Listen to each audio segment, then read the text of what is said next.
When we finished design of the Firebird II, we began tearing down our studio in the old GM West Grand Boulevard complex in preparation for our move to the new GM Tech Center in Warren, Michigan. Our special studio did not exist in the original plans, so they had to convert a storeroom into a fully functional studio for us, fitting it out with all the same facilities except for windows to the outside. It would also be known as Research Studio, in recognition of our supportive research staff. When we moved in, we would spend a year mostly getting familiar with the facilities. Early in 1957, we had our first assignment to prepare design concepts for the 1959 Motorama.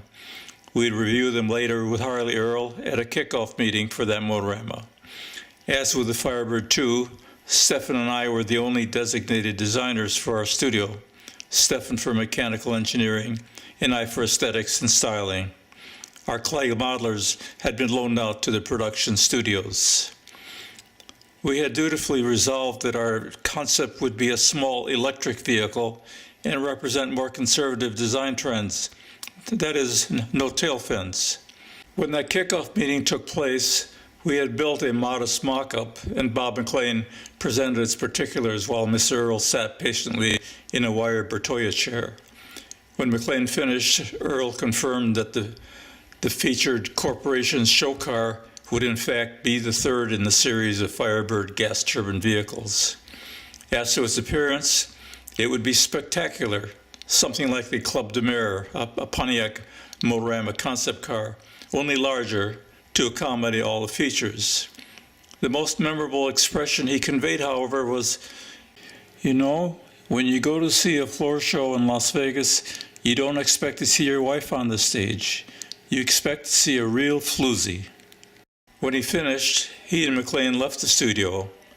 I looked at Stefan and I said, based on his floozy comment, "Well, if we don't put fins on this car, then someone else will." Classically, aviation and aerospace have always been central in pioneering new technologies and have represented the best in what was going on.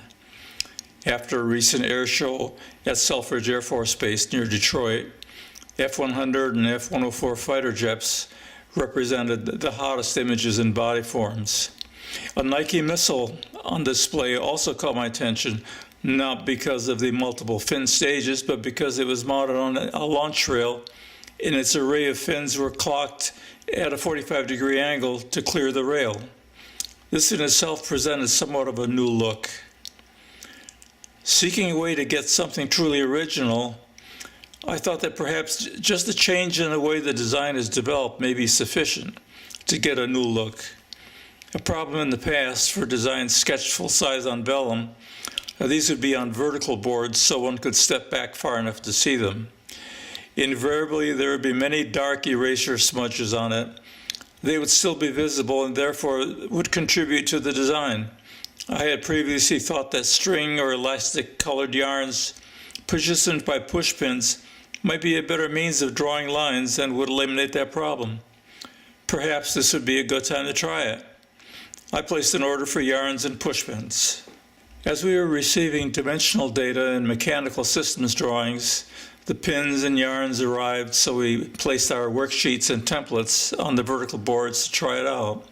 The APU turbine engine and powertrain, wheels, joystick controller, 95% Oscar, and the overall length points were set.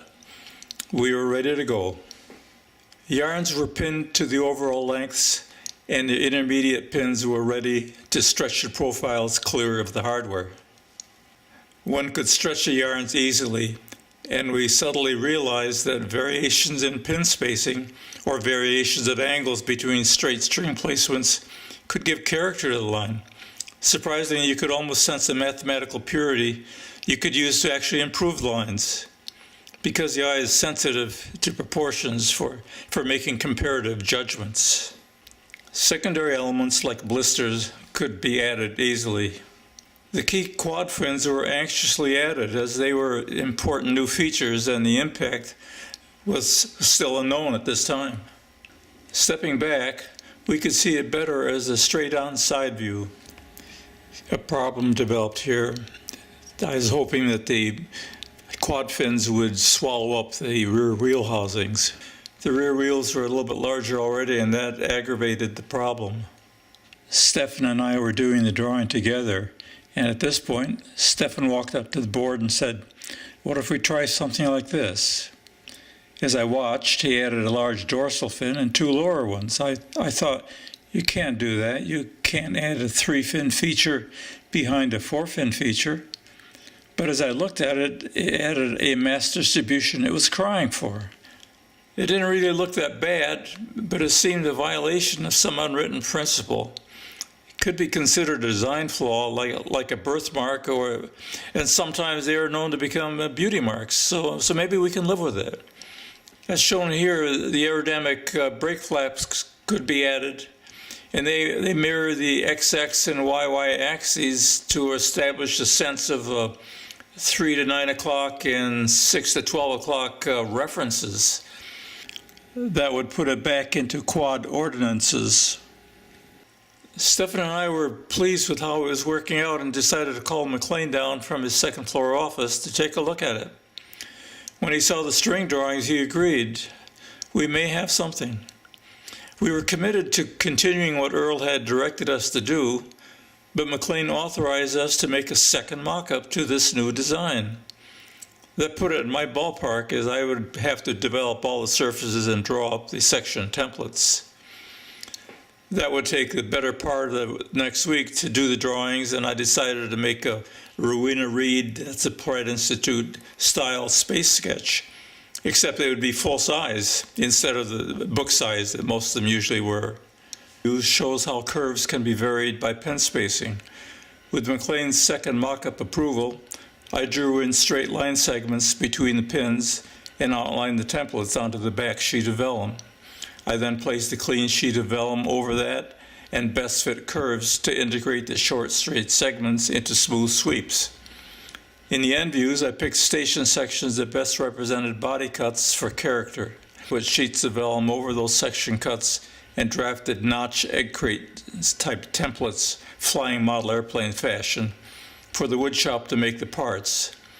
I did not make an assembly drawing, therefore I would have to identify each of the parts when they came in and tell the woodworkers how to assemble them. The main difference from a typical styling engineering mock-up was that instead of building a dark gray 5-inch gridded plywood platform below, to which templates would be fitted, I designed a cruciform beam on casters, all within the body section, onto which a pair of contoured seats could be hung.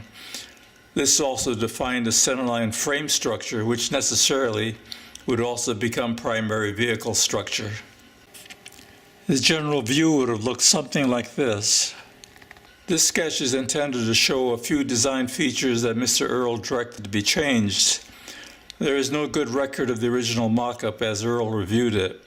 The main changes were the stovepipe inlet, which had about 5 inches of depth added at the center, peaking at the center, and a body flare between the blisters, expanding the interior, where he directed that it be run straight through.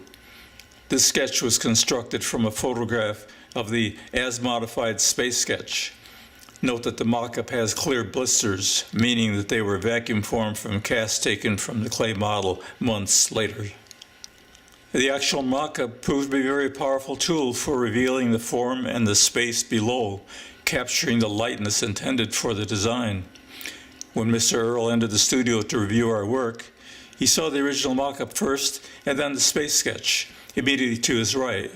His brisk entry into the studio swept into a turn where he came directly up to the new mock-up. He had a pleased expression as he came to a stop.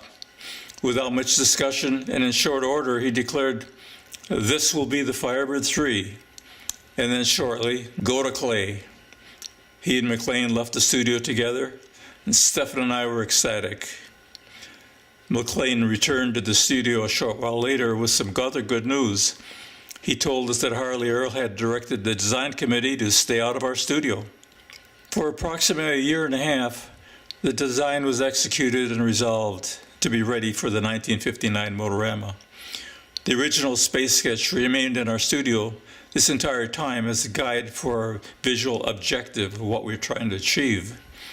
The Firebird II clay model was skewered on a spit so that it could be turned upside down to model the underside. It was decided for the Firebird III to just elevate the model higher. This overview shows general studio activity and the design personnel. There was a design incident that occurred near completion of the clay modeling when Earl was in Europe for a month vacation and the design committee came by to help. They had the same reaction to the F-fins as I had originally, except they directed us to remove them. We had to comply, and McLean drew the task of explaining it to Earl when he returned. Mr. Earl had a very strong response relating to when he first saw the mock-up. He said, "When I came into the studio that day for the first time and saw the mock-up, I actually saw the finished car in the Waldorf Astoria, and it was exactly as I had pictured it. Now, why don't you all take the car back and put it back the way it was?" He then turned and left the auditorium. To everyone, that was an order to restore the design to its original shape. But to me, it meant that we had successfully captured his vision of the Firebird III. The photo in this shot is a Photoshop rendition of that change by Brian Baker and is a good representation of what it would have looked like. These last photos give a good overview of the design forms of the Firebird III.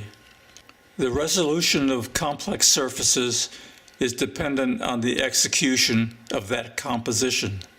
Just as in a painting, in the composition, it must take awareness of everything within its four borders. The fins and surrounding surfaces must take into consideration and recognize the presence and proximity of all the other fins and related surfaces for a successful resolution. It is literally a near quantum mechanics type issue. Note also that even the spectator on the far side is compatible in this composition.